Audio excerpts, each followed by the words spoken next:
ನಮ್ಮ ಹುಡುಗನು ice cream ಕೊಡಿಸಿದ್ದಾನೆ, butter scotch. ಮೂಗಲ್ಲಿ ಕೈ ಇಟ್ಕೊಂಡು ನೋಡಿ, ಮೂಗಲ್ಲಿ ಕೈ ಇಟ್ಕೊಂಡಿದ್ದಾರೆ. ಫುಲ್ಲು ಅವ್ನು ಫೀಲ್ ಆಗಿಬಿಟ್ಟಿದ್ದಾನೆ ಐಸ್ ಕ್ರೀಮ್ ತಿನ್ನು. 150 ಆಯ್ತು ಅಷ್ಟಕ್ಕೆ ಫುಲ್ಲು ಫೀಲ್ ಆಗಿಬಿಟ್ಟಿದ್ದಾನೆ. ಭಾರ ಆಯ್ತಾ?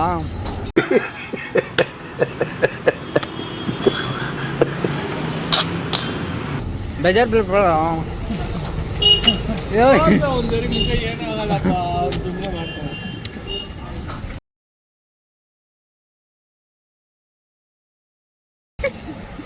ನಾವು ನೋಡಿ ಹಂಗೆ ನೋಡಿ ನಾಯನಕ್ಕೆ ಇವ್ನು ನೋಡಿ ಮಗ ಕೈ ಕಂಡು ಗುಬ್ಬು ಗಲೀಜು ಫುಲ್ ಗಲೀಜು ಕ್ಲಿಯರ್ ಅಲ್ಲ.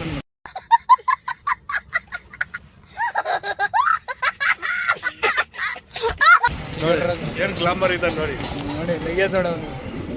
ಸೈಡ್ಲಿಕ್ಕೆ ನೋಡ್ತೀರಾ? ಈ ಸೈಡ್ಲಿಕ್ಕೆ ನೋಡ್ತೀರಾ? ನಿಮ್ಮ ಅಪ್ಪ ಅಮ್ಮ ನಿನ್ನದು ಏನು ಅಂತ ಹುಟ್ಟಿಸ್ಬಿಟ್ಟು ಏನೋ ಅಷ್ಟೇ.